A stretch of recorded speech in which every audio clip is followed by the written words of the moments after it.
Okay. Well, thank you everyone for joining us today. This would be the first uh, edition of the Career Speaker Series for fall 2025. And I'd like to thank you all for joining us. Of course, as we go through this, and for those of you that are more familiar with this, traditionally we'll go through, set out a series of just pre-prepared questions from me, and then we'll have our guests move through them and then leave time either to ask questions as they come up or feel free to post them in the chat and we will address them as we get to the end of our speaker series today. But, without further ado, I'm joined today by Liz Bowen, who is the Director of Sustainability at Asana Partners, headquartered in Charlotte, North Carolina. And Liz, I hope you're doing well today, and I'll pass it off to you. Okay, great. Well, it is so great to be on campus. I wish I was actually physically on campus with you all here today. But as a former Poole College of Management student and an MBA grad, it's just great to be connecting with you guys. Curious how many of you are joining from Poole College of Management and how many are joining from elsewhere. So you can feel free to post that in the chat. I think it'd be really interesting to learn. But I'm here to talk about my career journey. As Eric mentioned, we we're going to be talking about my career journey, but I currently work as Sustainability Director at Asana Partners, who is a real estate investment company in the commercial space. And they are, I see College of Sciences, awesome, College of Natural Resources. And they invest in existing buildings on behalf of investors as fiduciary. So it's been a really interesting journey being their very first sustainability director. I can share more, Eric, or we can go right into the questions. But before we fully jump into it, I know you've done a wonderful job of explaining Asana Partners as an organization. But I think it'd be helpful to help kind of paint a picture of the start of your career path and your educational journey. If you want to take a moment just to tell us about your degree path, what led you there, and maybe just a little bit more about that. Yeah, be happy to. So, my very first career opportunity was working as an environmental coordinator for a grocery chain. And that was before I got my degree in earth sciences from College of Charleston. It was at Earth Fair that I first dug into food waste diversion. Um, and I also implemented a plastic bag recycling program and a pallet wrap recycling program. And what I found through that experience was that employee engagement was a huge driver. So I was finding that people were quitting over things like, gosh, why are we throwing out so much food? And one of two of my most visceral memories from that experience were convincing the CEO that this position needed to be created and then performing food waste audits, yes, with my actual hands, with a team of people to understand the data better, understand the potential, and then understand the food waste diversion. So that was like my first experience. And then I finished my undergraduate degree. And then after graduation, I worked for an engineering firm that did plumbing, mechanical, and electrical. And I worked as a lead administrator for them. First, I was an understudy, and then I took over that part of the business. And I really sank my teeth into getting LEED awards for buildings, which LEED stands for Leadership in Energy and Environmental Design. So most of those were LEED for new construction. So I was working alongside architects and engineers to make sure that they meet, kind of the specifications of the program, which happened to be a list of choices that you can make, like a checklist that you can go through. Many of you probably already know that. The equivalent on the business side is the B Corp certification, which is a checklist that has many choices that you can make. Some of you may have gone through the B Corp clinic. If you haven't gone through it, I highly suggest you do that. But what I learned from that was just the importance of working alongside folks from different backgrounds. architecture, engineering, they don't always talk to one another. Environmental science, who are these people? How can they work together? And and that was really, really important. But also, another thing I learned was the importance of leveraging the competitive spirit of my clients, because when there's a rating system and there's a grade and there's an award of some sort and they come in at different levels, they're really interested in how to really work with the system to maximize their potential score. And so that that theme has carried throughout my career. So, and also I helped to train a bunch of future lead professionals. So that was a lot of fun. And during the recession, I worked for Hawaii Habitat for Humanity. So it was really interesting because I was hired from the mainland. I was hired from the commercial building space with complex mechanical systems and building envelopes to support mechanical systems. So going into a residential environment that's on an island that no longer needs a mechanical system at all, it was really important to listen. And I really learned to listen to my client at that time. Um, they needed radiant panels. They needed radiant barriers to their houses. They needed ways for the air to flow through their houses, and they needed a way to actually grow food on their at their homes. So yeah, my memories from there, including installing roofing and radiant barriers under the tropical sun. So that was an interesting time. Now let's take me to NC State, because this is a really, really wonderful memory. So I came from Hawaii back, came back to North Carolina and worked at NC State. So the timing of it was really, really interesting. So this is right before Lonnie Poole made his gift to the College of Management. And that was a game changer. Because, among other things, it had the requirement that the college create a sustainability program. So while I was in the sustainability office, which is within facilities at NC State, I was working to improve the campus facilities. So working on lots of lead projects. But during the evenings, I started taking classes in the Poole College of Management. And then we started getting very excited about the possibility that Jessica would be hired. And that was before the BSC existed.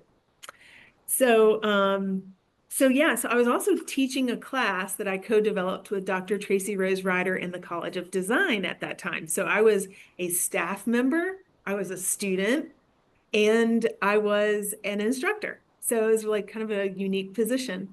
And I was excited about partnering with Jessica in multiple ways. And so we worked together on the College of Design class, which is called Lead Lab. If you have an opportunity to take Lead Lab, please take that. It's an incredible class that's offered through College of Design and still going on today. There's also now, of course, the B Corp Clinic. All of these basically are real world projects that NC State students that can get involved in. And they use frameworks as like a gap analysis tool to engage a real world client on improving their building or improving their business using this accepted tool. And so I really got a lot out of that. And I think that many others are also enjoying that. And anyway, I just cherish that opportunity. But it's really the power of frameworks and the power of competition. Thank you. So after gaining my MBA degree, after those experiences, I've worked in basically incentives before I joined Asana Partners. So incentives like tax incentives, utility incentives, really finding ways that we can leverage not only the power of competition and working with an existing framework and doing gap analysis, but how can we actually find money to do these things that we know will improve the environment in the building. So that taught me the power of partnerships and aligning incentives between landlord and tenant and that sort of thing. So now I'm working on building out a full ESG strategy, but those lessons continue to be helpful today. And thank you so much for that. It's always important to get to hear everybody's educational journey and just to help put that into context of kind of the start and the continuation. And I can attest, having taken the B Corp clinic with Jessica and Rachel as well. It's a wonderful opportunity to really get some like real world understanding of how ESG scoring works, as well as just a better understanding of working with B Lab to go through and assign scores with real world companies and get to actually work with them on the ground, almost in like a consultant fashion, which I thought was really interesting. But I think sort of towards the middle of your career history, you were talking about your experiences in Hawaii with Habitat for Humanity there, and I guess I had a question that really jumped out is that there's a lot of differences between uh, local community context and somewhat of a larger community as a whole. And what I'd really love to know is how do you balance both what a local community needs as well as setting and meeting company-wide goals? There's more than one way I can take that question, but one way I'll start it is just mentioning to you the importance of multiplying yourself. When you are in a field like sustainability in the built environment, you often are working on a very lean team. And no matter what field you go into, I hope you'll go into this field. But if you're in any field, it's important when you have a big mission, how can you use indirect control, influence on your teammates? How can you work together on mutual goals? And so when I have a national role now, there are many local initiatives that are going on. I look for ways to partner with those that are really the experts in those geographic areas in order to do what's best in that local area, and then stay in contact about it. Because not only are we kickstarting initiatives, we're also reporting back on them. So it's important for me to know the life cycle of what is going on so that we can tell our investors all about it. And you're also talking about balancing the community needs. If you have other questions, I'd be happy to hear more about if there's something I didn't answer. No, and I think that really set a good framework there. But I think you bring up an interesting point. Having in your current role more of a national position, kind of looking over a larger portfolio, and um, I'm not super familiar with the scale of work that a director of sustainability would really be involved in. But I'd love to know what a typical day looks like in your current role. Yeah. So we have over 350 properties. These are, they can be a single building or they can be a city block of those number of properties. Um, and so that becomes, really big, really fast. As far as a typical day, it will range a lot from, I wrote down some notes so I could actually remember what in the world I do every day. It's, internal and external sales. So, selling ideas, but understanding and really listening to what motivates the person that you're speaking to. Um, Listening to your internal or an external client, collaborating with diverse stakeholders. And then financial and practical skills are important, but really what we're trying to do here is we're trying to address E, S, and G. That's environmental, social, and governance. Environmental is basically energy, water, waste, and greenhouse gases. It's also about climate risk and resilience. And that's almost half my job. And climate risk and resilience is not just the physical risk that you know about and you hear about on the news all the time, but it's also what they refer to as transitional risk, which is the risk of exposure to existing and future regulations. So one example of that are the city and state regulations called the building performance standards. So that's something that you can Google if you want to find out more information. And then there's social. Social includes an internal element, which includes our employees, employee engagement, employee training, employee wellness and benefits. And then external social, which includes tenant engagement, community engagement. We mostly are retail driven company.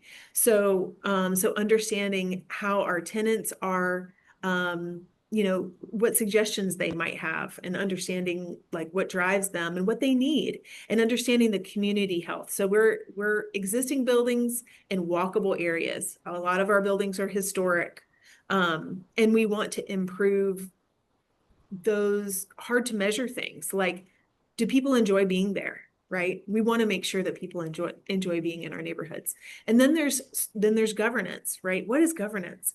Governance is basically, are you organized in such a fashion? Are your policies and procedures organized in such a fashion that you're a well-run company and that you can execute on the opportunities and mitigate the risks associated with the E and the S? So yeah, environmental social governance is pretty broad. And so it requires a lot of partnerships to get it done, not just, here in the corporate office, but then also at the local level.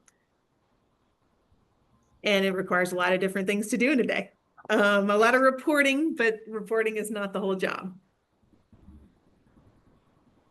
And included in that, I'll tell you, I'll teach you a new acronym, GRESB. I mentioned LEED has a framework. I mentioned B Corp has a framework. B Labs has the B Corp framework. And then there's GRESB. GRESB is the Global Real Estate Sustainability Benchmark. It's very similar, but it's kind of like the LEED for a real estate fund, basically a real estate investment trust. But basically the way that you go about it is a very similar way. Interdisciplinary teams, you're working with a client. In my case, I'm the client, but I have a lot of internal clients and as well. And so, we're benchmarking ourselves against other real estate funds. So that's a big driver of my work. And it's competitive. And when you say competitive, what exactly do you mean? Well, it all comes down to points for all of them. So GRESB, just like the others I mentioned, scores your performance in environmental, social, and governance. 30% of it has to do with how the building, or excuse me, how the firm works. Just the firm, 30% firm. 70% of it has to do with the performance of the assets themselves. So how much data are you able to collect from the building? And then how do the assets themselves measure against the others in the fund? And then how do they measure against your peers? And by the way, all of this is transparent to your investors and they want to know. So it's competitive. You get a score and you're benchmarked. I see. Mm-hmm. So in instances like this, the reporting aspect as well as the performance, in many ways, it's not as tangible at times. And in instances like this, how do you make many of these goals feel more tangible? Is there something within Asana that allows that to have some measurable, maybe not measurable, it's not the correct word, but how do you make it more tangible? Let me say that without tripping over the sentence any more than that. I really appreciate that question because I think about it a lot. One thing that I think that we do really well is doing an impact day. That actually gets all of our employees out in the community where we have assets generally, and we're actually doing physical work to support nonprofits in the area. And so that's something that, is an employee engagement activity, is something that we all enjoy. It doesn't directly help with GRES, but it allows everyone to feel like they're part of something and feel like it's tangible. You know, one big rabbit hole I can go down is, which I won't do, is recycling. Recycling is the entry point for a lot of people into the sustainability field because it's something that we can all touch. And so it's been really important to me to develop a sustainability program at our corporate office that everybody can interact with and has clear signage and like intuitive placement so that even though my role is not about recycling anymore, it's actually much broader as I described. Um, the way in which some people interpret the role is clear and taken care of, right? So there's a lot of things, like you said, that are kind of like behind the walls. It's not as tangible, but how can we bring it home to our teams and the communities? I've had a lot of ideas on how the communities can interact. Some of those that we're already executing on are community events, free community events, hosting farmers markets, hosting like makers markets, hosting like cultural festivals and that sort of thing. That's amazing. And by the way, that's ESG. That's social well-being. And we can't forget that the reason why we build buildings is for people, and that people need to have a sense of belonging and well-being where they are. So it meets our business needs, and it also meets our sustainability needs. Wonderful. And you said you had some other, other events that you've had ideas for. And just as a fun question for myself, can you give us an example of one that you're cooking with? An event. Um,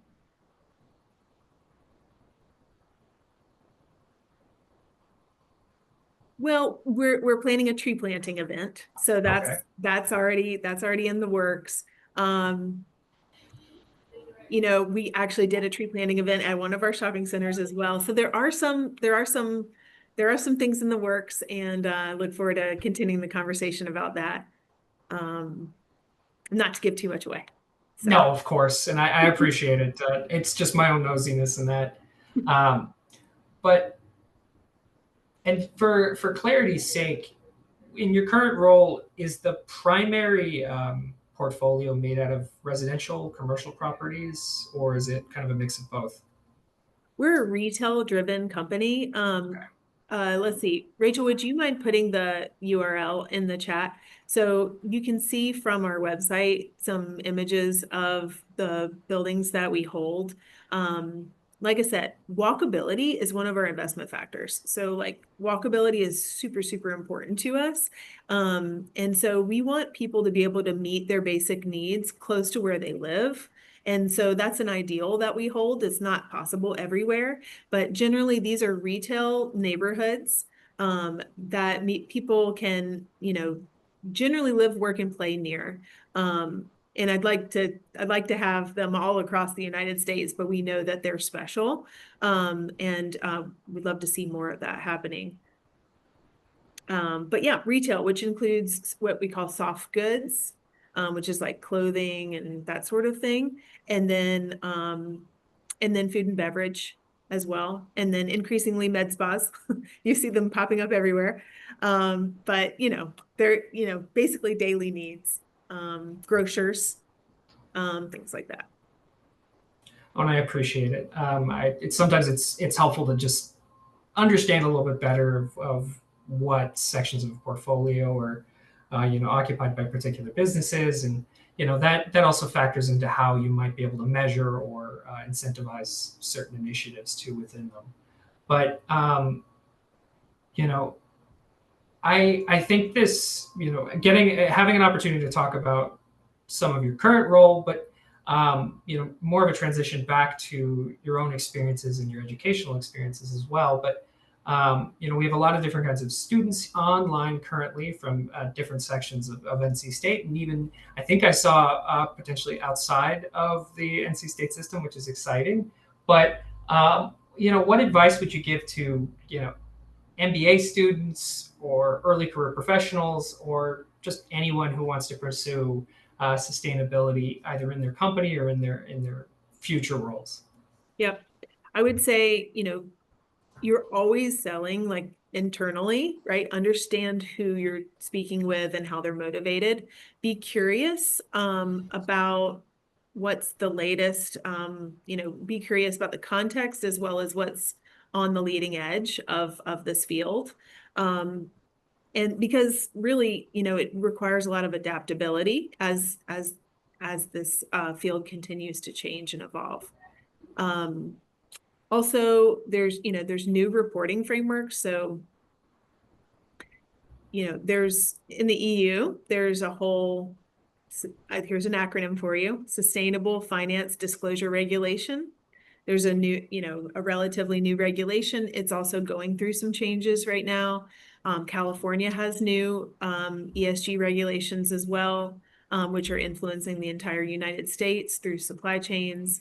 Um, and, there's a lot of climate risk information to come up to speed on. I am more than willing to speak with anybody one-on-one about this because I'm really, really passionate about more people going into this field. It may seem like strange timing to go into this field, but there's a lot of work to be done. And this work um, it's important no matter what. There's cost savings to be had, there's incentives to gain, there's new revenue to be had, and there's risk to be mitigated. So, And I hazard to step in and ask further, but in your opinion, why do you feel as if this is a good time to be entering this industry, and maybe expand on that a little bit more? yeah, okay. So, the elephant in the room is, there are, some, mega trends, going on in the United States, about, undermining the importance of some of this work. And, I'm fully aware of that. But what I find is on a very practical level, we're working still towards the same goals. I don't, I don't actually use, I don't prioritize, um, the non-accretive sustainability strategies right now. I'm focused on the things that actually have cost savings, revenue. I'm focused on mitigating real risk to properties that we can, plan for and focus on. So these, we have one planet. I don't talk about that a lot at work, but we have one planet. We have one planet, right? And we have a finite number of resources.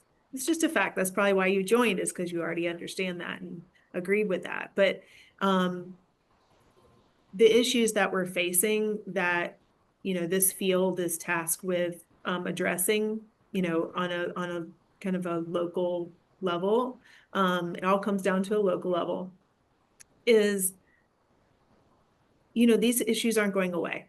So it may be for the next few years, this, doesn't seem like a popular field, but we're going to need it even more in just a few years. And so Absolutely. there's going to be even more demand for it. So yeah, please consider coming into the field. If you have any questions, please reach out to me because, yeah, I'd be glad to fill in, any questions about, you know, that you may have about the industry. So, And thank you so much for that. There's sometimes it's helpful to be able to ask just mhm. a little uh, more more personal questions in regards to that and personal Mhm. feelings.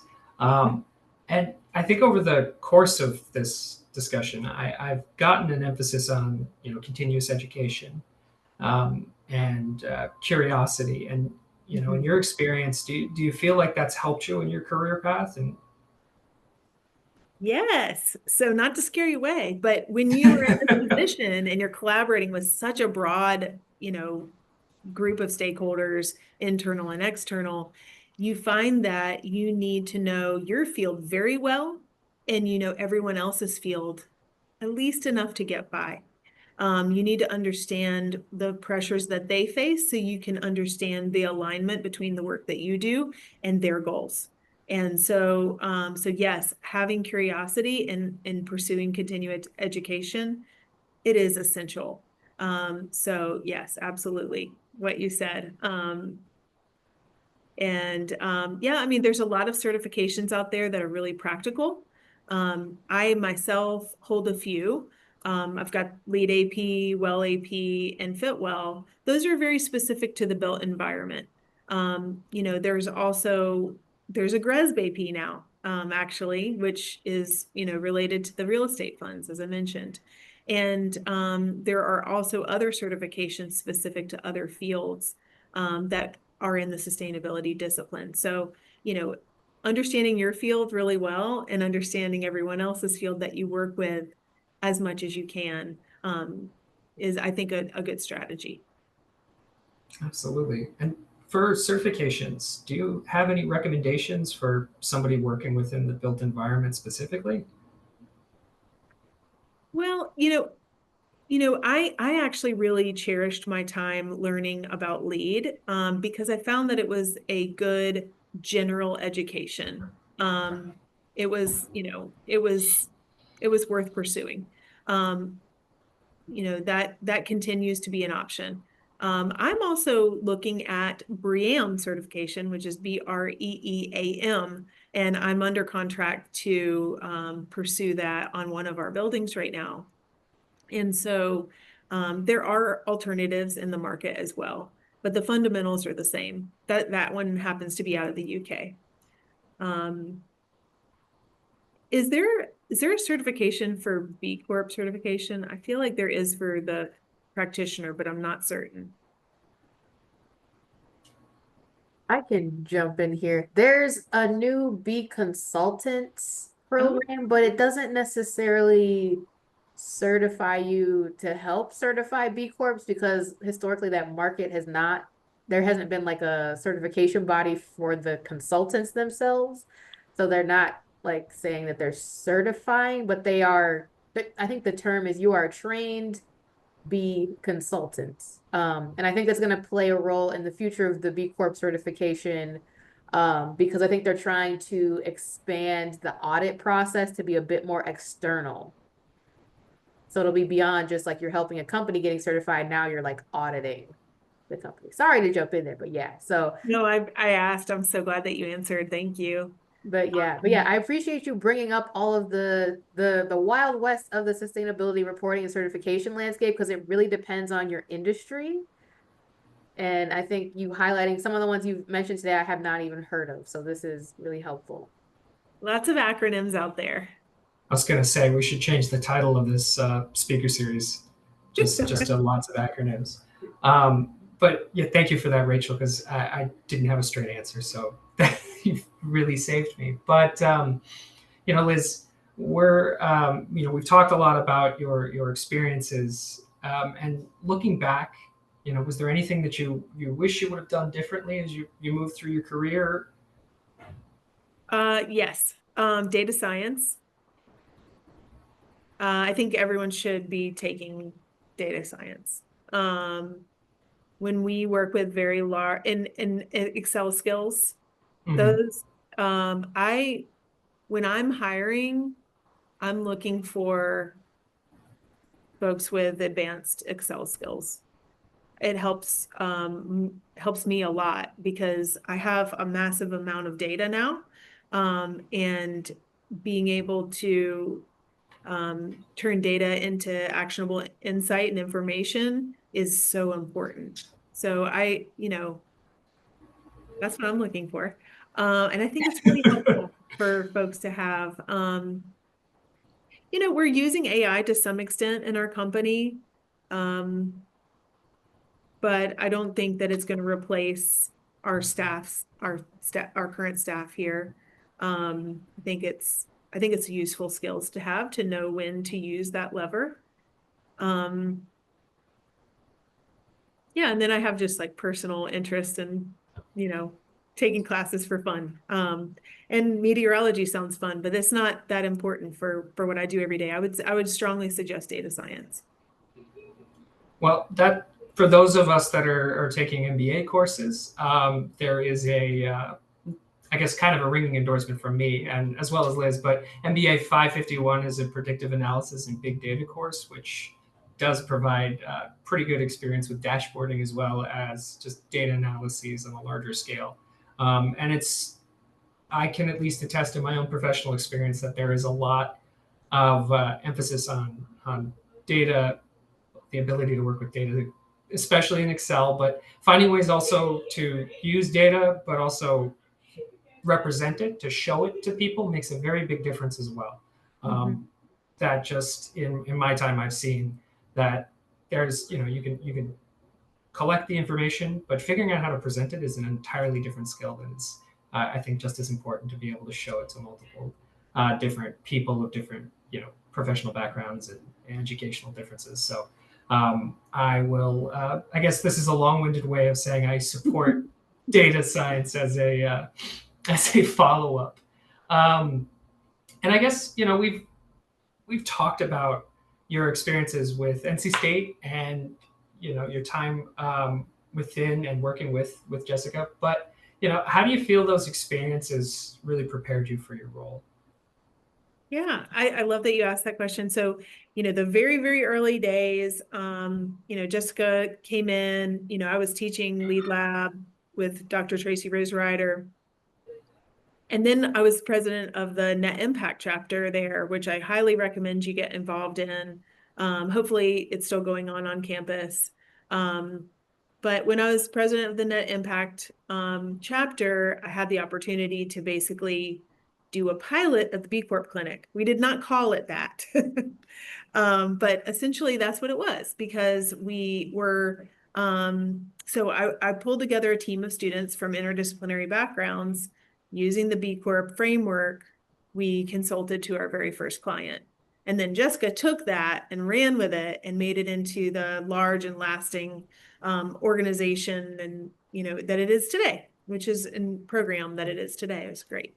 And I'm glad that the program and Jessica have received recognition for this, because I think it addresses something really important in education and in sustainability. And then with respect to how that helps me today, I'm still doing the same thing.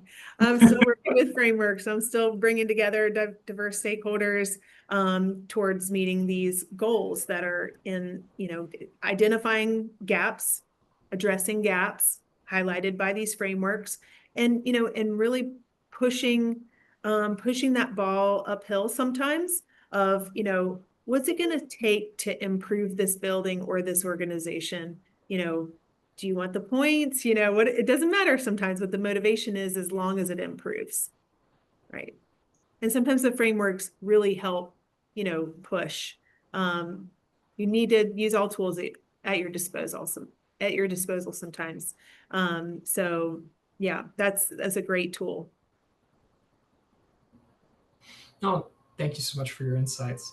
I think that wraps up some of the questions I have prepared. So in that case, I'd like to open it up to our listeners. If any of you have any pressing questions, please feel free to either type it in the chat or take yourself off mute and ask away.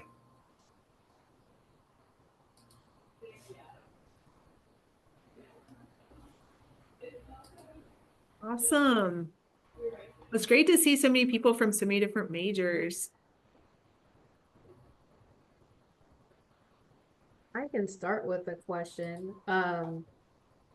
Liz, I was wondering if you could just kind of walk us through, like, what does a day in your life look like in your role, or even like a week in your life? Because it sounds like, you're looking at different sustainability reporting standards.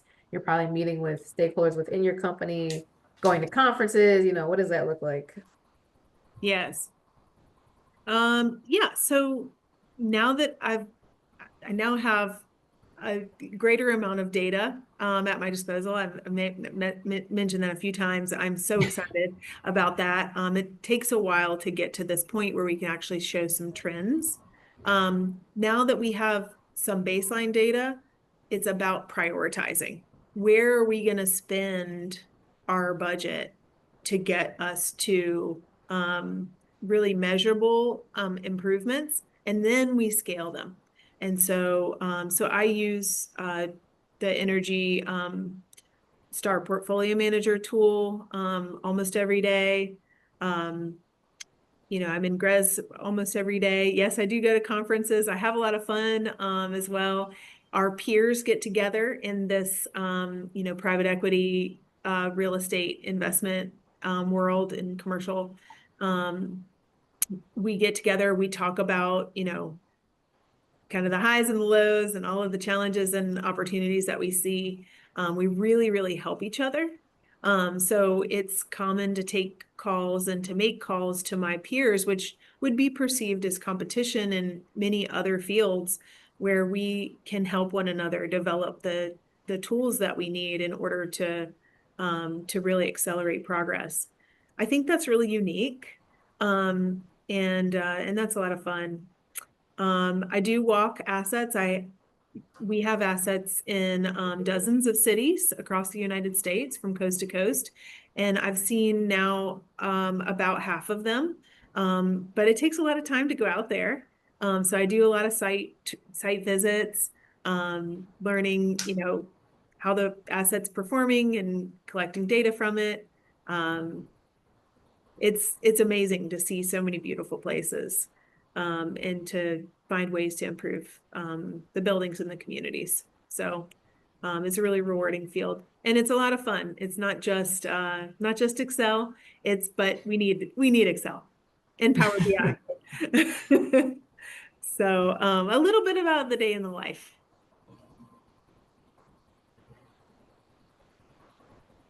Another thing we've been talking about, thanks, Clara. Another thing we've been talking about is how to do carbon offsets um, in a way where you're not just writing a check. How can we do a project um, that is meaningful and tangible, that will make a difference? And so that's something I'm exploring as well. So there's a lot of some projects that seem to take you a little bit off of the beaten path. Also, energy procurement is another interesting one. How can I get a better rate on electricity in addition to um, energy efficiency strategies? So Rachel, it's as much of organizing these initiatives and working on strategy so that I don't get pulled in a million directions. And then, executing on that strategy. Amazing. So I hear a lot of stakeholder management, data focus as well, which I definitely talk to students a lot about, developing those skills for their careers. And it looks like Clara has a question. Clara, do you want to come off mute? Yeah, I can come off mute. Thank you so much for your time today. I've really, really enjoyed getting to learn more about kind of your whole path. And my question was, you talked a little briefly about the significance of partnership development at the local level, and how important you see that being in driving your national role. So how do you go about identifying, establishing, and developing those partnership connections?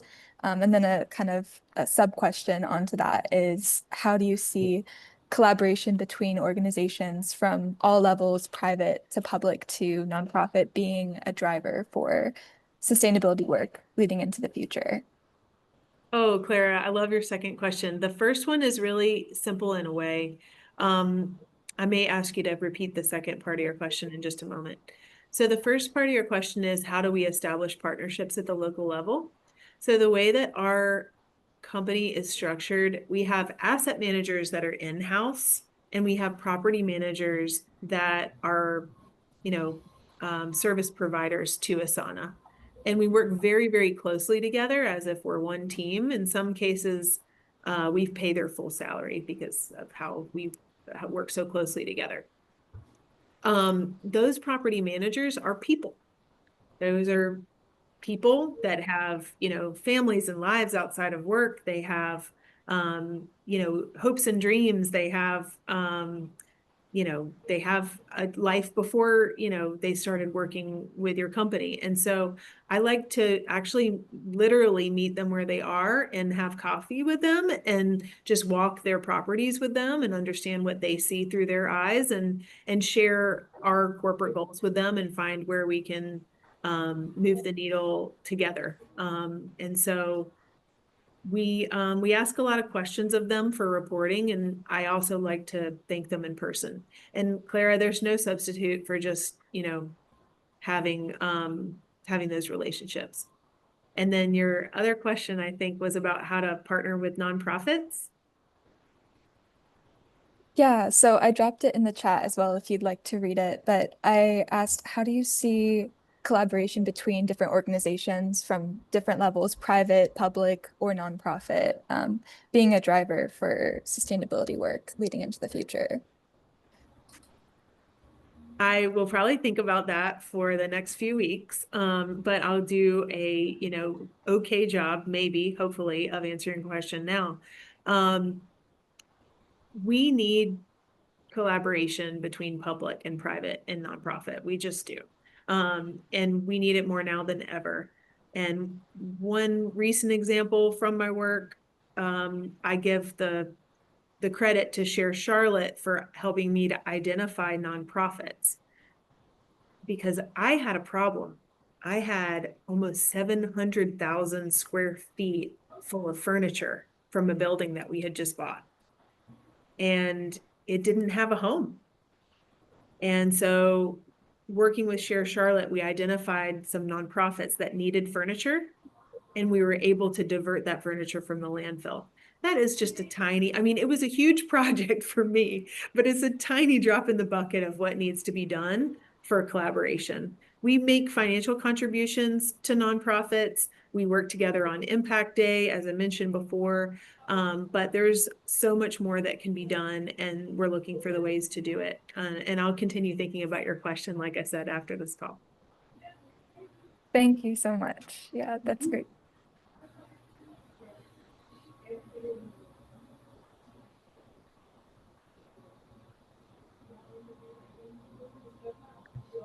There's a few resources that I'd like to highlight that I think could be helpful to you. And actually, you know what I'll do, Rachel, after this call, I'll send them to you. There's a job posting board, which I think is incredible, that I'd like to share. There's also something called Open Door Climate.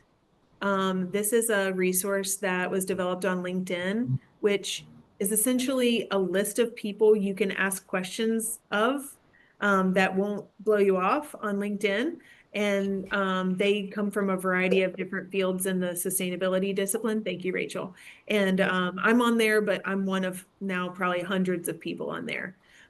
So I think that's a really cool resource. So. Oh, and thank you for sharing that, Liz. And I want to say there's life after school, you guys. So just know it's all going to be worth it, and just soak up as much as you can.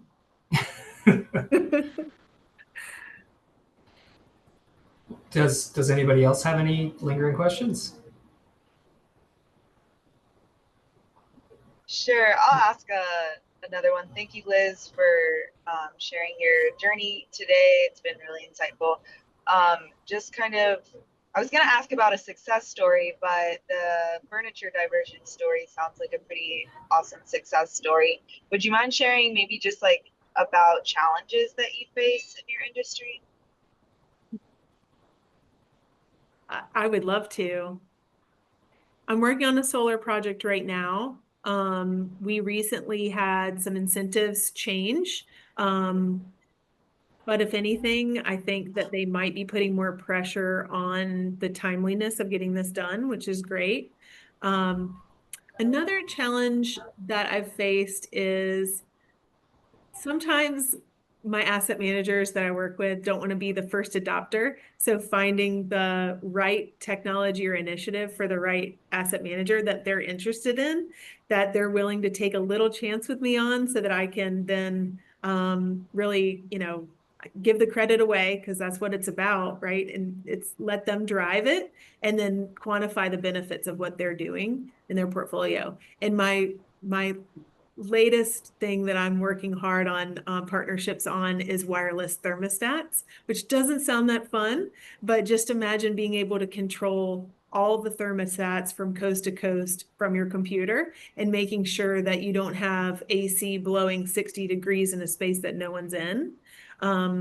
You know, that's really meaningful work whenever you can do setbacks on spaces. So I'm looking for, and I think I found today the right asset manager to lead that initiative. So, but challenges are, you know, sometimes people are risk averse or, you know, too busy. Sometimes incentives change. So just finding the ways that work, that's what we do. Awesome. Thank you. Mhm. And once you do a pilot, then you've got, you know, you've got a story to tell. And then you can use a competition piece, right? Because, if so-and-so went first, they saw success, you know, how can we improve from there? And that comes down to cost savings. In that case, the Wi-Fi thermostat really has quick paybacks if you apply it to the right buildings.